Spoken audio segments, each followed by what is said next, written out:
가짜뉴스에 선동당하셨다는 생각을 전혀 못하신다면 어쩔 수 없는 거죠. 그동안의 대화가 무의미해지는 건가요?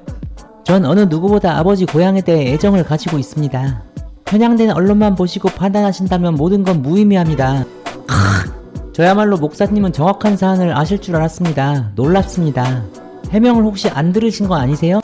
그 땅은 제가 태어나기도 전부터 소유한 땅이라고 들었습니다. 선산이 있는 곳이고요. 저희가 1000만분의 1이라도 사리사욕으로 그쪽으로 도로 내려고 했다면 모든 권한을 내려놓아야 한다고 생각할 정도로 부덕덕한 사안입니다. 목사님은 저희 아버지 고향분으로서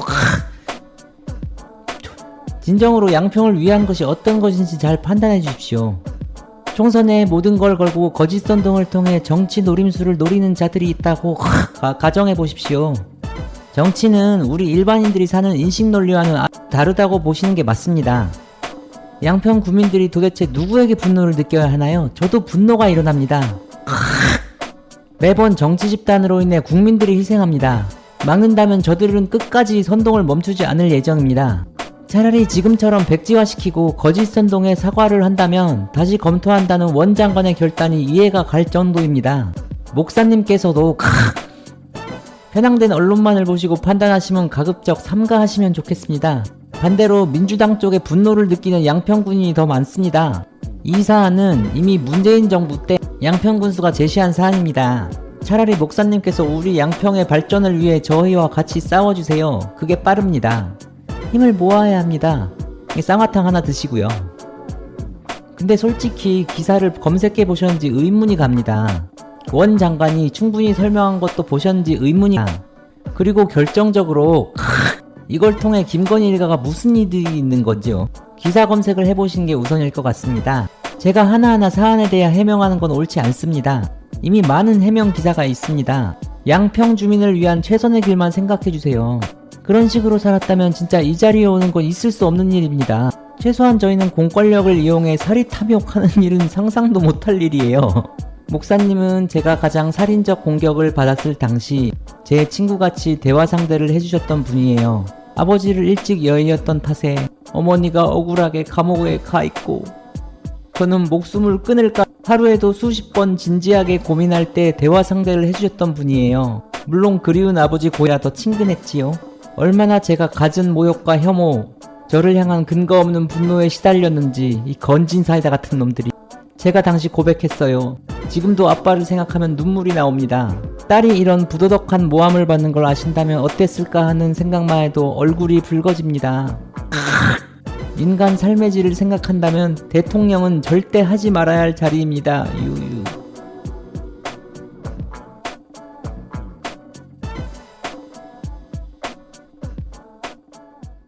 그러니까 그때 제가 너무 놀랬던 게 가래침 사건? 가래침.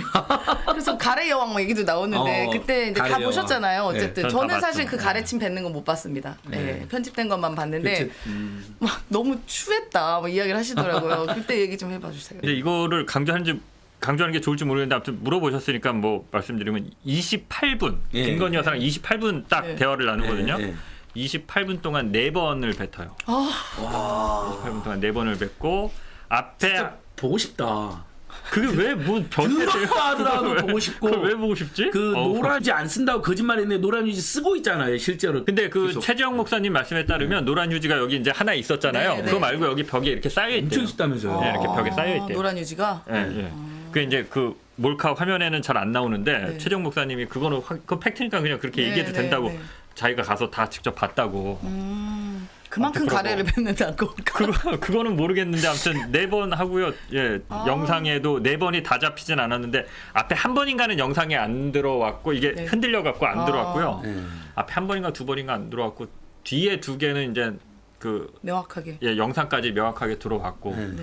그게 왜 제가 이제 충격적이라고 했냐면 우리가 보통 기침을 할 때도 가리고 이렇게 돌리잖아요. 그렇죠. 사람 없는 쪽으로. 그 코로나 때는 더더욱이나 이렇게 다 이라고 훈련 받았죠. 그리고 조심해라고. 보통 이렇게 죄송합니다 뭐 이렇게 당연하죠. 네. 하거나 이렇게 잠시만요 그리고 네. 이렇게 급하면 뭐 이렇게 그렇죠, 하잖아요.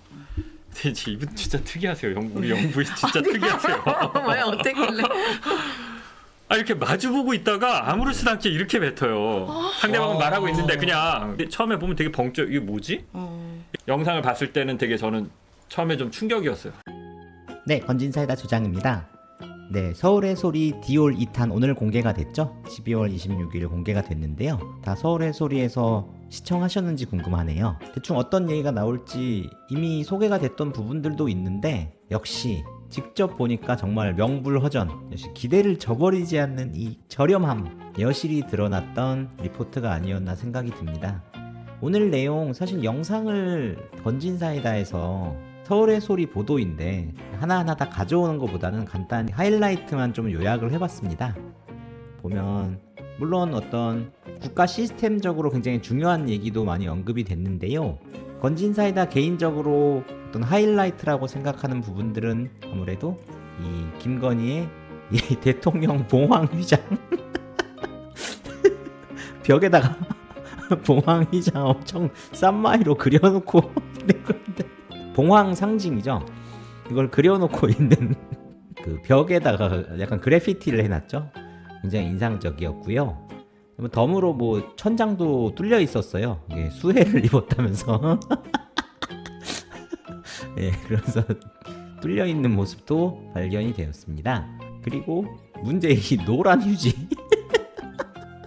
노란 휴지를 들고 이제 일발장전한 모습이고 이제 곧 사용하기 직전의 모습도 포착이 됐습니다. 이거는 아무리 그래도 이 좀 어떤 존엄 측면에서 가래 영상은 공개를 안 했다. 근데 장인수 기자와 최 목사가 혹시 부당한 수사의 압박을 받게 되면 적극적으로 공개할 수도 있다. 이렇게 아주 어떤 현명한 대처를 볼 수 있었습니다. 그리고 마지막으로 쌍화탕. 그 최 목사가 물 좀 마실 수 있냐고, 물 좀 수 있을까요? 하니까 김건희가 갑자기 쌍화탕 드실래요? 쌍화탕. 네, 쌍화탕이 거의 그 피날레를 장식하면서 네, 쌍화탕.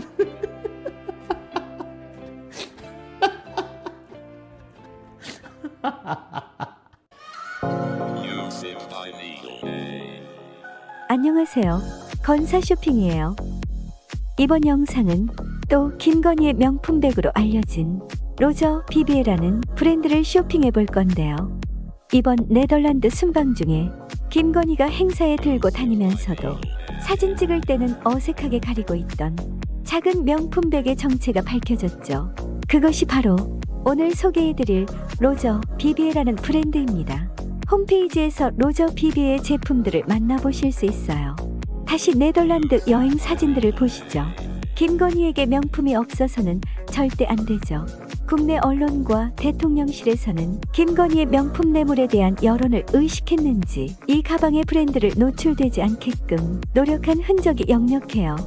하지만 보배드림이라는 커뮤니티에 네티즌이 찾아낸 브랜드가 바로 로저 비비에였어요. 이 브랜드의 제품은 배우인 김희애가 애용하는 것으로 알려져 있죠. 또 배우 신세경이 모델로 홍보한 적도 있을 만큼 많은 분들이 선호하는 브랜드죠. 혹시나 해서 말씀드리지만 로저 비비에는 잘못이 없죠. 본론으로 들어가죠. 김건희의 로저 비비에는 바로 이 제품으로 알려져 있어요. 벨벳 소재를 채용한 페미닌한 감각의 제품이죠. 버클 디자인이 눈에 띄는 이 제품은 엘레강트한 텍스처와 유니크한 디자인이 특징이라고 할 수 있죠. 무심한 듯 비비드한 분위기를 연출할 수 있는 아이템으로 평소 매니시룩을 지향하는 김건희로서도 매우 선호할 것 같아요. 건진사이다 조장으로서는 김건희의 블랙 컬러보다는 지금 보시는 건진사이다 컬러 제품이 더 엣지 있다고 생각되네요. 김건희에게는 꼭 이 건진사이다 컬러를 추천하고 싶어요.